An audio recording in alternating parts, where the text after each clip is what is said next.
Ya, assalamualaikum warahmatullahi wabarakatuh. Salam sejahtera untuk kita semua.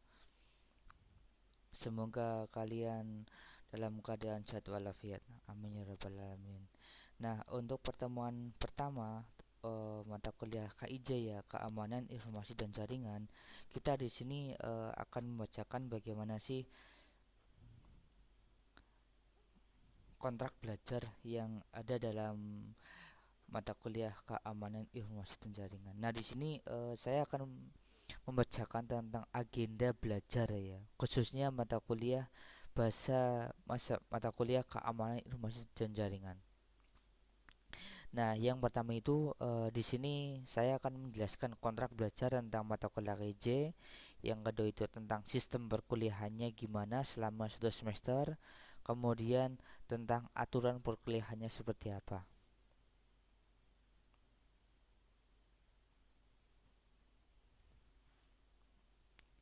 Nah, yang pertama itu saya perkenalkan ya, siapa sih yang mengampu mata kuliah KIJ. Di sini kami ada tim teaching. Yang pertama itu saya sendiri yaitu Pungkas Subarkah ya.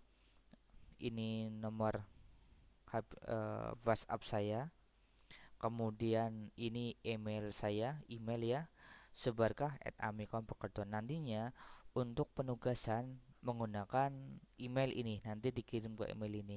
Dan yang kedua itu ada namanya Pak Saiful Amin ya. Ini kontak nomornya, nomor WhatsAppnya. Dan yang kedua itu ini emailnya, email dari Pak Saiful Amin. Nah, kemungkinan besar itu Pak Saiful Amin juga sama ya seperti saya untuk pengiriman tugas menggunakan email ini. Next.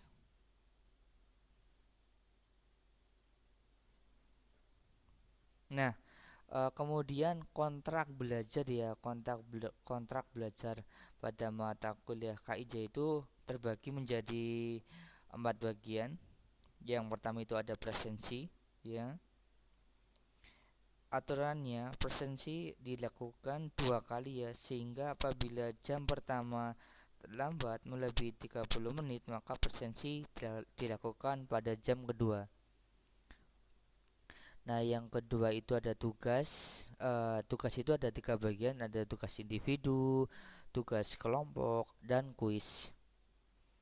Dan untuk bobotnya presensi itu ada 15%, kemudian tugasnya ada 30%, UTS-nya ada 25% ya. Dan yang terakhir itu ada UAS. UAS itu 30% bobotnya. Seperti itu. Sampai sini sudah ada gambaran ya tentang mata kuliah KIJ dan kontrak belajar ya. Nah, kemudian sistem perkuliahan. Nah, sistem perkuliahan ini merupakan sistem ya bagaimana sih aturan main dalam 1 semester ke depan. Nah, itu ada kehadiran ya, kehadiran, kemudian pakaian ya, walaupun nanti kita menggunakan forum ataupun menggunakan Zoom atau menggunakan Meet, tetap menggunakan pakaian yang rapi ya. Seperti itu, tidak boleh menggunakan kaos oblong, harus menggunakan hem ataupun kaos berkerah. Nah, kemudian ini ya, tidak boleh makan atau minum ya saat perkuliahan berlangsung ya. Nah, aturan perkuliahannya itu selanjutnya ada tugas, kemudian ada penilaian, ada izin. Nah, tugas itu terdiri dari tugas dan latihan individu dikerjakan sendiri ya, tidak boleh copy paste pekerjaan orang lain ya. Jadi nanti kalau semisal kalian terdeteksi copy paste tugas itu akan kami pilih ya, nanti kami sesuaikan dengan nilai yang sudah saya plotkan ya, dan Pak kami juga sama insya Allah. Nah, selanjutnya itu ada penilaian. Penilaian itu terdiri dari ada latihan, kuis. Nah, ini bersifat relatif ya. Jadi benar, namun jika terindikasi plagiat maka nilainya dikurangi. Ini hampir sama dengan tugas ya. Tidak boleh plagiat ya. Seperti itu. Nah, Nah, ini ya jika izin. Nah, ini kan izin jika berhalangan mengikuti perkuliahan ataupun sakit ataupun ada keperluan lain, berikan surat izinnya atau bisa konfirmasi lewat WhatsApp ya. Nah, selanjutnya itu ada aturan perkuliahannya itu ada nah, mahasiswa minimal hadir 4 kali ya dari 6 kali pertemuan, baik itu sebelum dan sesudah UTS ya. Dan jika kehadiran kurang dari 4 kali, maka tidak dapat mengikuti UTS dan ataupun UAS. Seperti itu. Sekalipun kalian diperbolehkan ikut oleh kampus, maka dosen tidak akan memeriksa hasil ujian Anda. Ini ya. Ini di warning ya. Nih, yang nih, yang nih ya. Yang ini. Nah, selanjutnya itu ada tidak mengikuti ujian jika berhalangan hadir untuk UTS ataupun UAS ataupun sakit ataupun berhalangan hadir itu mahasiswa tersebut bisa diperkenankan ikut ujian susulan ya. Jika tidak mengikuti ujian susulan, maka dosen tidak menyediakan tugas ataupun apapun sebagai pengganti nilai ujian seperti itu.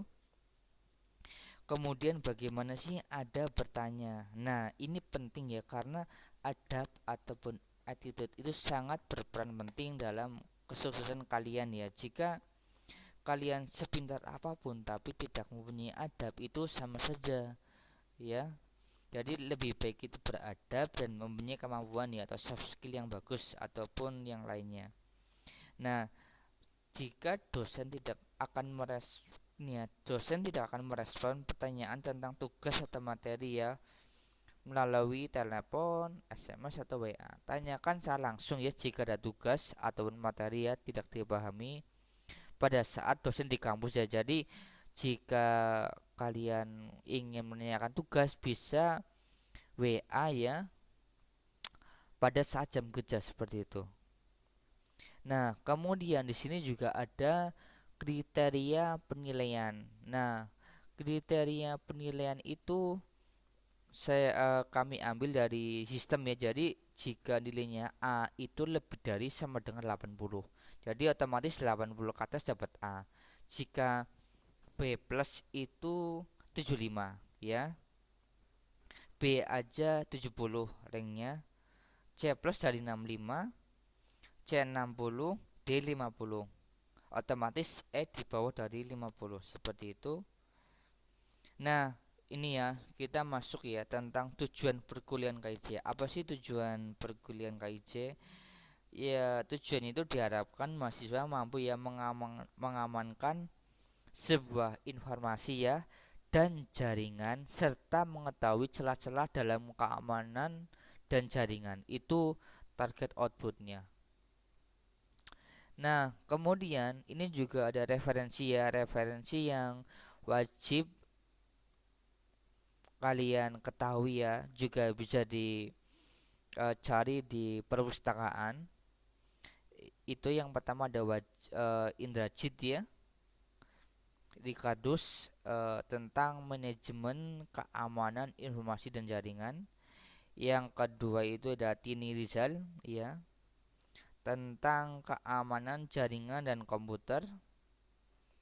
Dan tambahnya itu Ibisa ya, Ibisa tentang keamanan sistem informasi.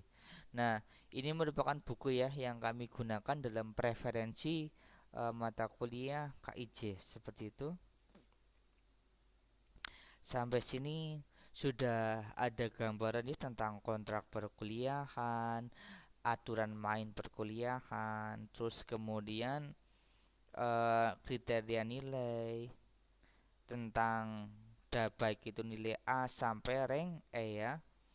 Nah, kemudian overview materi ya. Jadi overview materi ini berrelasi atau berhubungan dengan materi selanjutnya ya atau materi kedua. Nah, overview materi itu berisi satu pengenalan ya software apa saja yang digunakan dalam mata kuliah KIJ.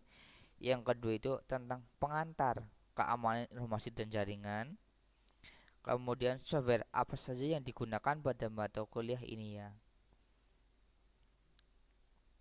Nah, iya, software yang digunakan, satu itu Cisco Packet Tracer. Sebelumnya kalian kan sudah pernah ya dapat mata kuliah sebelumnya tentang penggunaan Cisco Packet Tracer. Jadi Cisco itu saya ringkas ya, digunakan untuk membuat satu simulasi jaringan, baik itu simulasi jaringan LAN, WAN, GAN ataupun lebih besar ya. Nanti untuk Cisco itu hanya sedikit ya, tapi ini tetap digunakan untuk software tambahannya.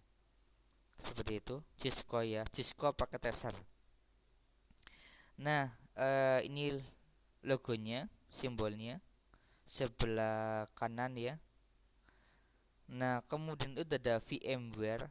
VMware itu digunakan untuk mesin virtual atau mesin ya, untuk digunakan untuk pemasangan eh,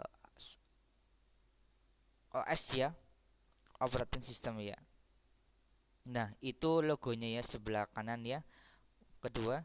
Nah, kemudian itu Kali Linux.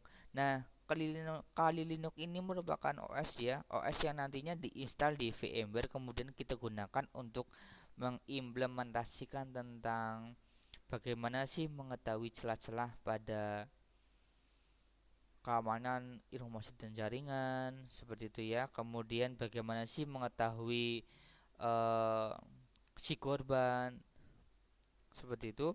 Bagaimana cara menyerang menggunakan IP sampai dengan kita mengetahui apa saja yang dilakukan oleh si korban. Seperti itu. Nah, ini softwarenya, logonya ya, Kali Linux. Nah, sampai slide ini ada yang ditanyakan apa enggak?